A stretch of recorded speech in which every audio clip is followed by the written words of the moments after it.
The kill team of the Crimson Carapace methodically works to incinerate the bodies of the fallen orcs.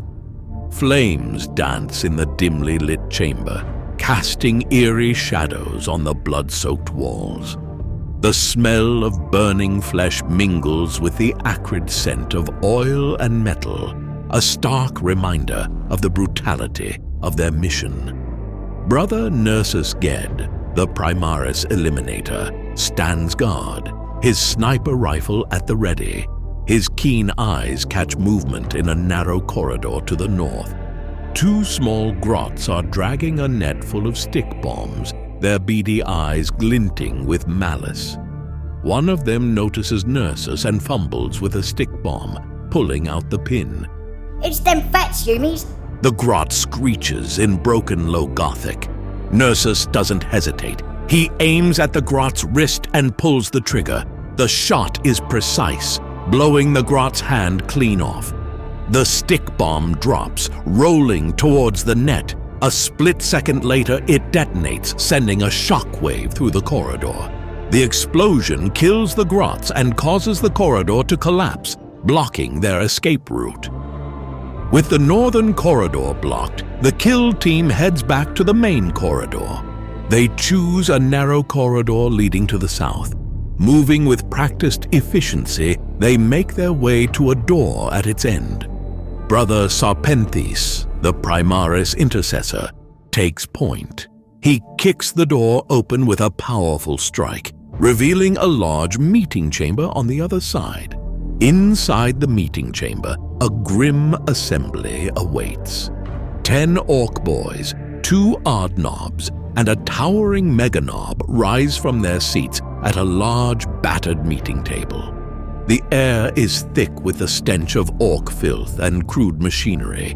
Brother Nersus is the first through the door. He fires his sniper rifle with deadly precision, taking out 3 orc boys before they can react.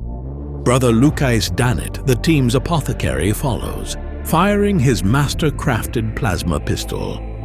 The shot misses its mark, striking a large candelabra and sending sparks flying. Brother Sergeant Castor Domitius charges into the fray, wielding his relic power sword with deadly precision. The ancient blade hums with energy, cutting through the orc's thick armor with ease. Brother Arian Dusk, the librarian, enters the room behind him. He takes out another orc boy with a swift, decisive shot of his bolt pistol. Finally, Brother Sarpenthis enters the room. He points at the Meganob, issuing a challenge. Face me, you vile abomination. By the Emperor's will, I will end your wretched existence. The Meganob roars in response, his eyes blazing with fury. That's gonna take all your teeth. He bellows back in broken Low Gothic, charging at Sarpenthis in his heavy armor powered by hydraulic, hissing and clanking, smashing Sarpenthis with his crackling power claw, tearing through armor and flesh. The impact knocks Sarpenthis to the floor, injuring him badly. A furious battle erupts in the meeting chamber.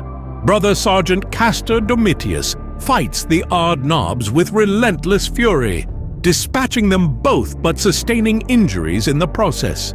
The remaining orc boys swarm the room, but the Space Marines hold their ground. Brother Arian Dusk uses his psychic powers to blast back the advancing orcs, while Brother Lucais Danit provides cover fire with his plasma pistol. Sarpenthis struggles to rise, his body battered and bleeding. The Meganob looms over him, ready to deliver the killing blow. But before it can strike, a precise shot from Brother Nersus's sniper rifle hits the Meganob's head. The massive orc stumbles, then finally falls, its massive body hitting the floor with a thunderous crash. The room falls silent, save for the heavy breathing of the kill team. Brother Lucais Danit immediately tends to the wounded. He applies medici packs and injects pain suppressants into Sarpenthis and Castor, his hands steady and practiced. You fought bravely, brothers. Lucais says, his voice calm and reassuring. We fight in the Emperor's light. At the east end of the meeting room stands a large blast-proof door. The console is broken, and claw marks mar its surface, evidence of the Meganob's attempts to force it open. Brother Sarpenthus examines the door, trying to find a way to open it, but the mechanism is too damaged. The kill team of the Crimson Carapace stands amidst the aftermath of the brutal skirmish in the meeting chamber, their armor stained with the blood of fallen orcs. They exchange glances, silently acknowledging the need to press on. Brother Sergeant Castor Domitius signals for them to continue their search, pointing towards the two adjoined rooms to the north of the meeting room. The team moves cautiously into the northern rooms, their weapons ready. Inside, they find only broken furniture and trashed surroundings, remnants of what once might have been functional quarters or storage areas. The rooms are devoid of any signs of life or strategic importance. Disappointed but undeterred, they regroup and head towards the door to the west. As the door to the west flies open, the kill team is greeted by the disheartening sight of a desecrated temple to the Omnicia. The room's high ceiling looms above them, and the devastation wrought by the orcs is apparent. Statues of the Omnicia have been toppled and broken, their faces smashed and defiled. Paintings once depicting the glory of the machine god are smeared with blood and oil, transforming the sacred space into a grotesque parody of its former self. Two lines of candles lead from a corridor to the north to an altar by the southern wall. At the altar stands an orc weird boy, yellow and green sparks shooting from his staff as he mumbles unintelligibly in Orcish. Flanking him are two towering Meganobs, and 5 orc boys stand in rapt attention, staring at the ritual with fanatical devotion.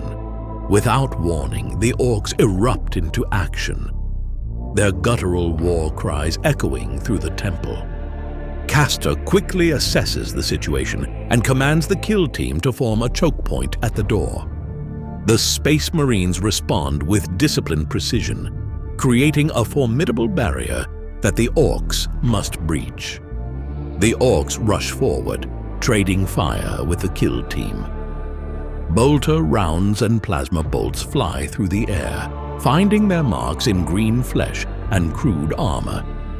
One orc boy charges at the choke point, but his ferocity is no match for the disciplined firepower of the Space Marines. Another orc manages to charge at Castor, winded. He swings wildly with his chopper, but fails to even graze him. Castor dispatches the orc swiftly, his relic blade cutting through his crude armor with ease.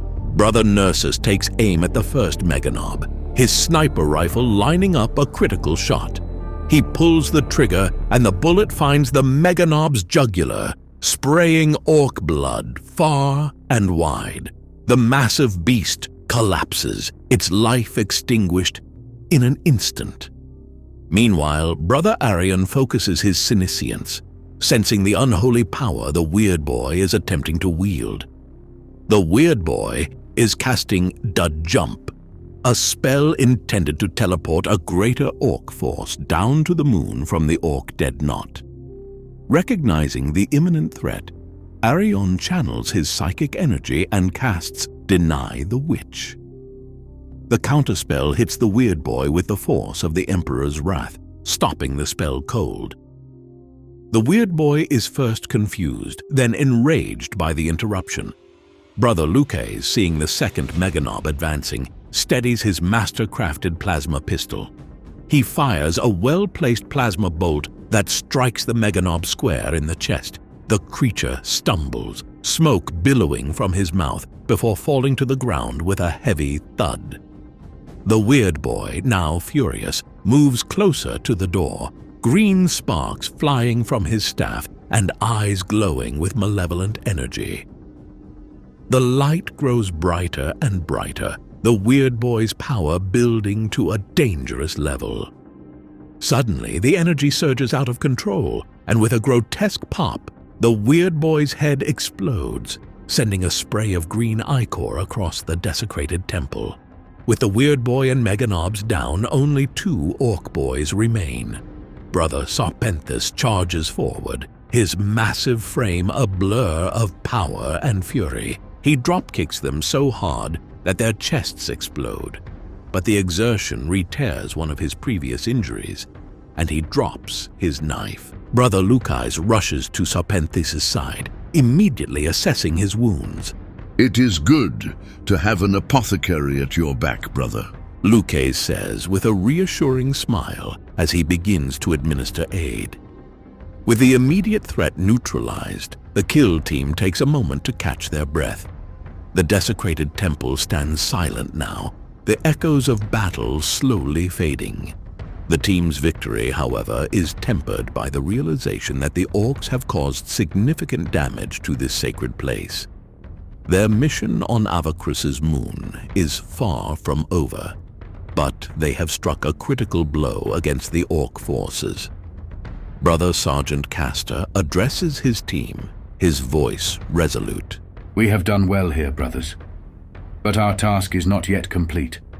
We must continue to purge this moon of the Orc filth and ensure the mines remain in the hands of the Imperium. For the Emperor! The kill team nods in unison, their resolve unshaken. They gather their gear, ready to press on deeper into the mine complex, knowing that greater challenges and darker threats await them. The fate of Avacrus's moon and the Imperium's war effort rests upon their shoulders, and they will not falter.